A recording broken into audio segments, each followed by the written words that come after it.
Hello viewers, welcome again. आज का मेरा टॉपिक है immunisation schedule by government of India and Ayurvedic immunisation. टीकाकरण, जैसा कि टीकाकरण आजकल जब बहुत ही चर्चा का विषय बना हुआ है और इस महामारी के दौर में हमें आयुर्वेदिक इम्यूनाइजेशन को ज़रूर समझना चाहिए, क्योंकि हमारी आयुर्वेदिक पद्धति बहुत ही पुरानी पद्धति है जिसको हम बिल्कुल इग्नोर करते जा रहे हैं, उसको हम बिल्कुल भी ध्यान नहीं देते। बहुत सारे लोगों को आयुर्वेदिक इम्यूनाइजेशन के बारे में पता ही नहीं होगा।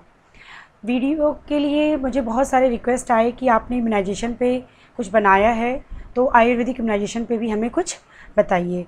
इस वीडियो के लास्ट में मैंने कुछ साक्ष्य भी आपके सामने प्रस्तुत किए हैं, जिसको आप देखिएगा और ये जानिएगा कि हमारी आयुर्वेदिक पद्धति कितनी पुरानी है। Immunisation schedule at birth. सबसे पहले हम देखेंगे जन्म के समय पर कौन कौन से टीके बच्चे को दिए जाते हैं। इसमें पहला है BCG, hepatitis B and polio drops, जो कि ओरली दी जाती है 2 ड्रॉप्स। तो ये जन्म के 24 घंटे में दिया जाता है। ये शेड्यूल एलोपैथिक शेड्यूल है।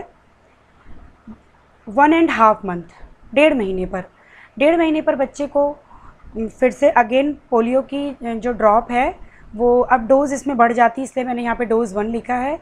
रोटा वायरस बच्चों में पेचिस और बहुत सारी इस तरीके की डिसेंट्री, लगातार डिसेंट्री करने के लिए, पेचिस करने के लिए रिस्पॉन्सिबल होता है। रोटा वायरस की भी अगेंस्ट वैक्सीन बन चुकी है, जिसको ओरल दिया जाता है।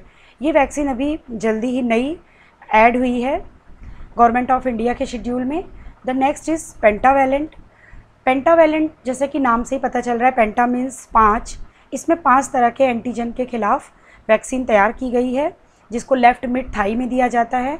इसमें पहली डिजीज़ है diphtheria, pertussis, tetanus, hepatitis B and Hib. आजकल बहुत सारी प्रतियोगिता परीक्षाएं ऐसी हो रही हैं जिसमें ये पूछा जाता है कि कौन कौन सा इम्यूनाइजेशन है और वो कब दिया जाता है, कितने समय पर बच्चों को, और कौन सा नया टीका ऐड हुआ। तो अभी इम्यूनाइजेशन शेड्यूल में 1 साल के ही अंदर में हिब जो है, हीमोफिलस इन्फ्लुएंजा टाइप बी जो है एक बैक्टीरिया है, उसके खिलाफ जो है हिब बी इंट्रोड्यूस हुआ है। ये निमोनिया जो है बच्चों में और मेनिंजाइटिस डिजीज़ करने के लिए रिस्पॉन्सिबल होता है। इसके बाद अगेन पोलियो वायरस का ही, लेकिन जो है इंजेक्शन के फॉर्म में बच्चे को जो है इंजेक्शन दिया जाता है, और ये दिया जाता है राइट मिड थाई में। और इस 1.5 महीने के इम्यूनाइजेशन के बाद होप सो बच्चा थोड़ा सा काफ़ी उसको बुखार आता है, वो बहुत वीक फील करता है। ये 1 से 2 दिन तक हो सकता है। अगर उसको ऐसा होता है तो आप बिल्कुल मत घबराइए, इट मीन्स कि उसका इम्यून सिस्टम वर्क कर रहा है। 2.5 मंथ, 2.5 साल पर फिर अगेन जो पोलियो वायरस का जो ड्रॉप है उसको दोहराया जाता है। अब डोज़ थोड़ी सी ज़्यादा 2 डोज़ के हिसाब से दी जाती है। इसका डोज़ गवर्नमेंट ऑफ इंडिया से कुछ निर्धारित है। Rota virus vaccine again and pentavalent again 2 दूसरी ड्रॉप, और IPV अगेन दूसरी ड्रॉप। इसके बाद 9 से 12 महीने पर MMR, measles, mumps and rubella, ये भी तीन जो है डिज़ीज़ को लेकर के कंबाइंड करके बनाया गया वैक्सीन है। ये भी अभी गवर्नमेंट ऑफ इंडिया की तरफ से हाल फिलहाल 1 साल 1.5 साल के ही अंदर ऐड हुआ है। इसमें वेरिसेला नामक वायरस से भी लड़ने की क्षमता होती है, जिसकी वजह से चिकन पॉक्स यानी छोटी माता होती है।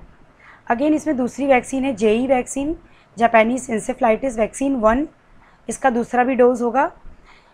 एंड विटामिन A की, जापानीज़ इंसेफ्लाइटिस में बच्चे को दिमागी बुखार हो जाता है, जिसको हम लोग जो है जापानी इंसेफ्लाइटिस के नाम से जानते हैं।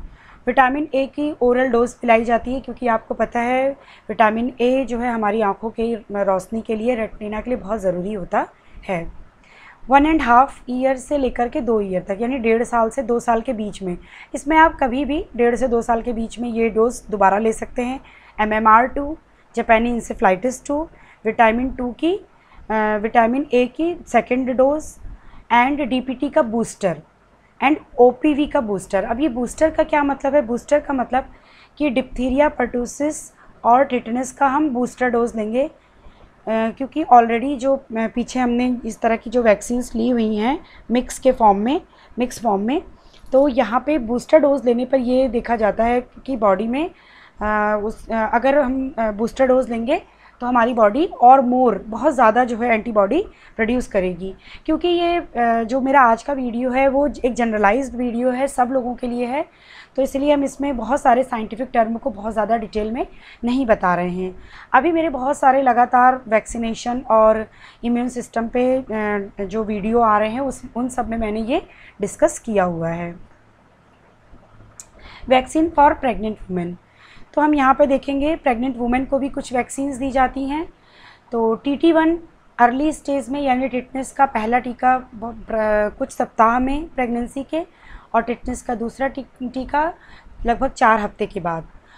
और यदि कोई वुमेन ऐसी है कि जो बेबी बर्थ के बाद 3 साल के भीतर अगर दोबारा वो प्रेग्नेंट होती है तो उसको केवल बूस्टर डोज देना होता है, उसको ये दोनों डोज देने की ज़रूरत नहीं होती है। अब हम जानेंगे आयुर्वेदिक इम्यूनाइजेशन क्या होता है। तो आयुर्वेदिक इम्यूनाइजेशन में स्वर्णमित्रा एंड प्राशन, ये स्वर्ण प्राशन है, इसका मीनिंग है स्वर्ण प्राशन, क्योंकि आपको पता है ये स्वर्ण और अमृत से मिलकर बना है। और ये जो है 0 से 12 ईयर तक के, यानी जो बच्चा जस्ट बर्थ लिया है से लेकर 12 साल तक के बच्चों को कराया जा सकता है। इससे बच्चों की इम्यूनिटी इंक्रीज़ होती है, इंटेलिजेंस पावर भी बढ़ती है। और कॉमन जो रिकरेंट बार बार जो इन्फेक्शन होते हैं जैसे खांसी जुकाम, उससे भी बच्चा बचता है। ये हर महीने पर पुष्य नक्षत्र में 9 बजे से 4 बजे के बीच में दिया जाता है। स्वर्ण बिंदु प्राशन, स्वर्ण बिंदु प्राशन में शुद्ध स्वर्ण भस्म, काऊ का घी, मतलब ये जो गाय का घी होता है, थोड़ा पुराना घी, हनी, गाय के घी और हनी को बराबर मात्रा में मिला के दिया जाता है, क्योंकि अगर हम इसकी मात्रा में थोड़ी सी भी गड़बड़ी करेंगे तो ये जो है विष का काम करेगी बॉडी में। वाचा, उसके बाद अश्वगंधा, और इसमें बहुत ही एक इम्पॉर्टेंट इंग्रेडिएंट है जिसको हमें अपने दैनिक जीवन पे वैसे भी लेना चाहिए, वो है गिलोय। तो ये भी जो है पुष्य नक्षत्र में दिया जाता है और ये खाली पेट दिया जाता है, एम्प्टी स्टमक। तो ये सब आयुर्वेदिक इम्यूनाइजेशन के बारे में आप अपने आयुर्वेदिक डॉक्टर को कंसल्ट करिए। और जैसा कि आजकल के महामारी के दौर पे आप देख रहे हैं कि आयुर्वेद की तरफ अब हमारा देश बढ़ चला है, तो आप लोग ये दोनों इम्यूनाइजेशन, वो चाहे एलोपैथिक के जरिए हो चाहे आयुर्वेदिक के जरिए हो, दोनों इम्यूनाइजेशन को साथ साथ अपने बच्चों को ज़रूर करवाइए। अब हम देखेंगे आयुर्वेदिक काढ़ा के बारे में। आयुर्वेदिक काढ़ा भी है जो हम अपने बच्चों को फ्रीक्वेंटली एक हफ्ते में या एक दिन के बाद, जैसा जिसको संभव लगे वो दे सकता है। जैसा कि अभी गवर्नमेंट ऑफ इंडिया ने खुद भी आयुष कवच में एक आयुर्वेदिक काढ़ा लॉन्च किया है जो बिल्कुल सेम टू सेम यही है। तो इसमें 15 से 20 तुलसी के ताज़े पत्ते, आवश्यकता के अनुसार अनार के छिलके, अगर आपके पास नहीं है तो आप इसे स्किप कर सकते हैं, अदरक, 1 छोटा चम्मच हल्दी पाउडर, शहद, काली मिर्च, दालचीनी, लौंग, नमक, ये सारे इंग्रेडिएंट, गुड़, इन सबको लेकर के आप पैन में लेकर पहले बॉईल कर लीजिए। और जब ये बिल्कुल आधा रह जाए पानी उबलते उबलते, देन आप उसको छान करके आप जो है शहद मिलाकर इसमें पी सकते हैं। ये बिल्कुल शहद अगर आपके पास ना हो तो आप ना भी डालिए, बट है तो बहुत अच्छा है। अब ये वो पेपर्स हैं जिसको पढ़ने के बाद, जिनको सर्च करने के बाद मैंने ये जाना कि आयुर्वेदिक इम्यूनाइजेशन हमारे लिए कितना इम्पॉर्टेंट है। और जो कोरोना काल में ड्रिंकिंग वाटर यानी गर्म पानी पीने के लिए बार बार, गर्म काढ़ा पीने के लिए बार बार गवर्नमेंट ऑफ इंडिया से जो ये बार बार इंस्ट्रक्शंस आ रहे हैं, वो इन पेपर्स में 2008 में, अगर आप इन पेपर्स को ओपन करेंगे तो 2008 के ये पेपर्स हैं।